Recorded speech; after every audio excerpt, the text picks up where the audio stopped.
General Assembly. Kari believes in loving loudly and is deeply committed to the Unitarian Universalist ministry. So in about 6-7 years, you're going to see the Reverend Kari Gottfried. There is no doubt in my mind. It is my deep, deep pleasure and honor. Please welcome Kari Gottfried.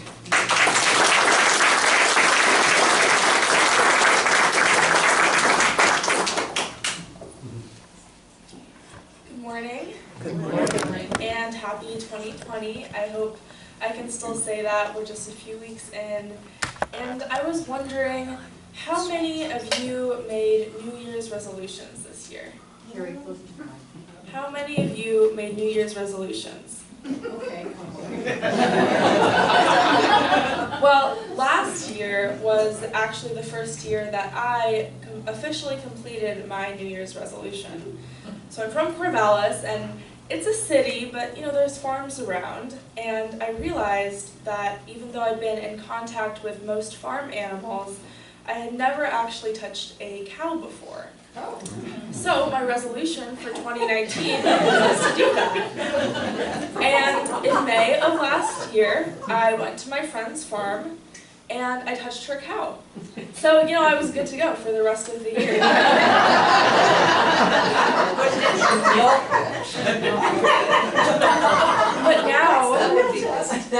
But now it's 2020, it's a new year again, and I was trying to think about what I wanted my resolution for this year to be. And I read this article from Forbes, "This year, don't set New Year's resolutions." And it made me think. After all, studies have shown that less than a quarter of people are actually still committed to their resolutions by the time February rolls around. So don't set a resolution, I guess. And it seems like a lot of people agree with me. Why even bother, they wonder, when all we will do is fail? It's the third weekend of January. Chances are, if you made a resolution, it's not going to last for much longer. Sure, maybe after hearing this sermon, you'll go home and try a little harder for a few weeks. But not to be a bummer, just statistically, you're probably going to fail. So why? Why do we continue to make promises that we know we are going to break? And how does this show up in other parts of our lives? After all, we don't just make promises on New Year's, we make promises nearly every day of our life. And most of the time we intend to keep them. But we will fall short. Broken resolutions are one very clear way to see our shortcomings. But broken promises are everywhere. And a lot of times you don't realize what has happened until someone points it out. For thousands of years, religion has sought to fix this problem by creating commandments, creeds, what to do and what not to do, what to believe and what to reject, how to go on your way in the world. These sacred laws, taken literally or figuratively, help religious followers learn what they must do to obtain the ultimate goal, eternal salvation, in whatever form it may take. As Unitarian Universalists, we run into a few problems with that. First of all, there is no central theology surrounding the idea of heaven or hell. Sure, Universalists believed that everyone went to heaven. But as UUs, we believe in salvation in this life, to focus on the present and to work to make it more just, more peaceful, more free. And our faith has no sacred law, no creed for us to live by. Some take this to mean that to be a UU means you can do and say and believe anything you want to. But of course, this could not be further from the truth. Reverend Tom Owen Toll says that our faith, at its fullest, is composed of confessions, matured into covenants, and incarnated in communities. Being a Unitarian Universalist isn't a decision of believing or not believing. It's a choice to be in community, a choice we must make every second of every day. Being a Unitarian Universalist means having to choose, at every fork in the road, the side of respect, the side of right relations, the side of love. It also means not choosing those things every once in a while. It means sometimes I yell at my sister for stealing my clothes. It means I get in fights with friends over silly things. It means ignoring someone when they say they are hurting. It means not showing up at the protest because it's raining outside, eating unsustainably, spending your money on things you don't need. Being a good Unitarian Universalist isn't about making the perfect choices and being a perfect person, although sometimes we might think it is. Kenneth Jones and Tima Okun, who have created a list of the characteristics of white supremacy culture, list perfectionism as the first attribute. They say that culture is powerful precisely because it is so present, and at the same time so very difficult to name or identify. As Unitarian Universalists, we pride ourselves on an open and welcoming faith, much better than the ones many of us have left. We want to be perfect. We want to be the solution to a world full of hurt. And sometimes we do that, and a lot of the time we don't. So, if being a Unitarian Universalist isn't about making the perfect choices and being a perfect person, what is it about? It's about listening when people tell you that you have hurt them. It's about apologizing when you learn you have made a mistake. And it's about trying harder every second of every day to let all that you do be done in love. Reverend Viola Abbott declares that we are a covenantal people, and the promise of our faith, which was enough to bring us together, should be enough to bind us together in love. When we say we are part of a covenantal faith, we are generally talking about the 7 principles, the ultimate promises we make to each other as Unitarian Universalists. In our context, a covenant and our principles aren't an agreement with God or some higher being, but with each other. As Reverend Owen Toole puts it, the Unitarian Universalist path is more a communal spiritual journey than a personal exploration of faith. This idea is embedded in our 3rd principle, encouragement to spiritual growth in our congregations. This fundamental covenant, these principles guide our daily actions and relations. But in many communities, especially in youth communities and small groups of all ages, the group makes a covenant directly with each other, a manifestation of the promises the group pledges to keep. We make covenants because we are making a promise with each other, a promise of how we will treat each other and ourselves, how we will treat the world we are all a part of, and most importantly, what happens when we fall short. Because nothing we do will be perfect. And that was actually the title of the spring edition of the UU World magazine that was published last March. Nothing we do will be perfect. In that magazine, there was an article about transgender people and issues. The intent of the article was to provide a reflection on the cisgender author's experiences in her own life with trans people.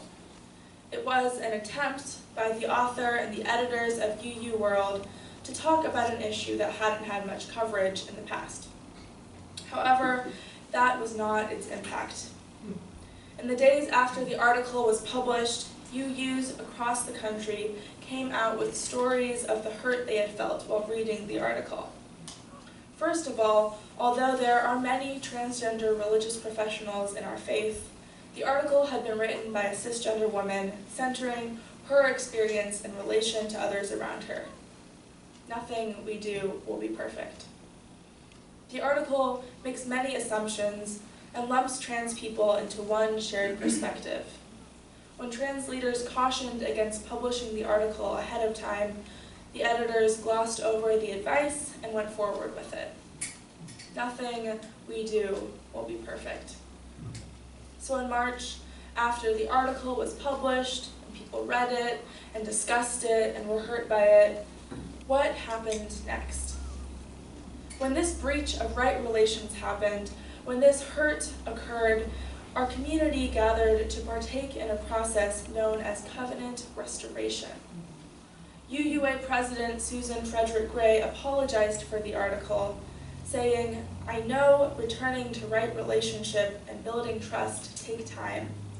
We commit to doing what it takes to regain the trust of trans and non-binary UUs and to make Unitarian Universalism a truly inclusive faith movement." And UU World issued an apology as well. And when you go to read the article online, there is a note that says, "Our story hurt people." Linked in the apology letter are a few of the many wonderful responses from trans religious professionals. They're really good. Like many of the things that Unitarian Universalists write, these articles shared personal stories, universal truths, and life lessons. This harmful article gave birth to a beautiful variety of writings that many have gained so much from. And those articles were really difficult for people to write. Unlike the author of the UU World article, these authors did not get paid for the time they spent writing and the emotional labor they had to go through from reading the original article to responding in their own way. And many who read the original UU World article never got a chance to read these responses. This leaves UUs around the world with a limited view of what our faith is and can be. And even worse, it leaves non-UUs around the world with that limited view. Injury isn't completely unavoidable. It's a part of life and a part of growth. Unfortunately, too often the ones who are injured are the ones already on the margins, the ones with less power and less of a voice. Now, the injury can be minimized by having processes in place ahead of time in anticipation of a covenant being broken. It varies for each situation and each community, but the next time you are involved in creating a covenant, think, what happens when this covenant does not hold? I've experienced many covenant breaks over the years. Some relatively easy to repair, some more difficult. I've been a part of covenant restorations in many different roles. In all of them, it involved a discussion, often difficult, and next steps. Maybe that's an apology, or further education, or another conversation. No one is forced into confession or punishment, but it is understood that to return into community requires a restoration of the covenant.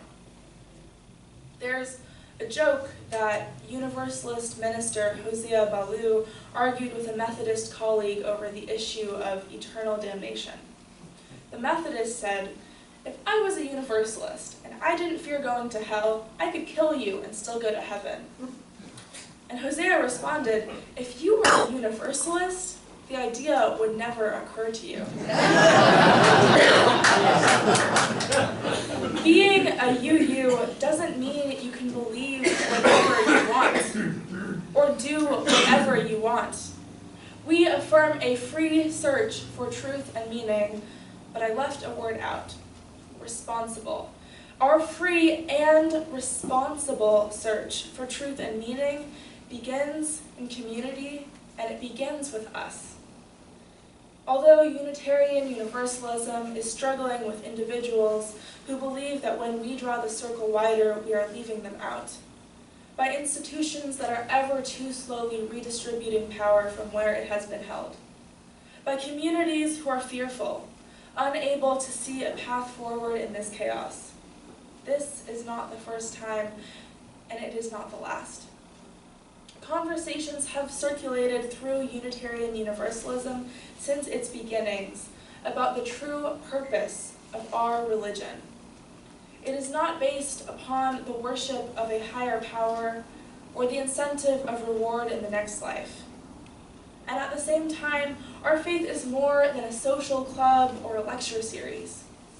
Yes, Your UU church experience should make you feel like you're in community, and hopefully it will make you think a little harder. But our faith is not given enough credit. There is something greater that brings us together. And no, I'm not talking about coffee. Our reverence begins with each other. It begins with the notion that each of us are precious beings with just enough divinity within us to be able to live boldly in the world. It is built on the premise that we want to work together to create something meaningful. The minister at my home congregation, the UU Fellowship of Corvallis, the Reverend Jill McAllister, ends each service with an adaptation of the biblical line from 1 Corinthians. Begin again today to try to let all that you do be done in love. There is a try, because we know there are times when we will fall short. Days when we ignore our people and our world, where we hurt others and choose complacency over progress. But Reverend Lois Van Leer says that once we let go, set our intentions, name our curiosity, commit our energies, and give ourselves over to lives of balance, purpose, and meaning, that is when we can begin again in love. The new year has begun. Intentions have been set, but every day is a new day and a chance to start anew. It would be great if we could just let all that we do be done in love, but realistically, all we can hope for is to try. I know I will be hurt by Unitarian Universalism, by the individuals who practice this faith and the institutions that support them. I know that my friends, the ones I know just facets of, and the ones who are now family, will be hurt. And depending on how many times the shards of injustice prick their skin and how much they are willing and able to bear, some will leave this faith. That may be my choice one day too.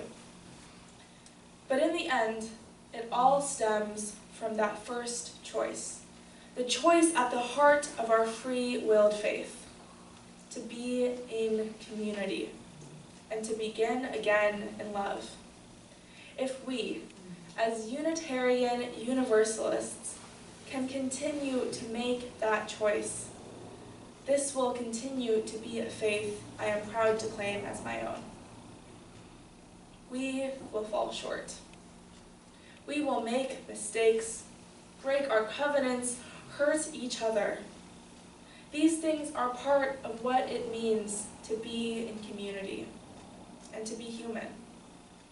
But if we can find ways to stay in community, to return to our promises and repair our covenants, this is how we will move forward to be the bold, courageous faith that I know we truly are.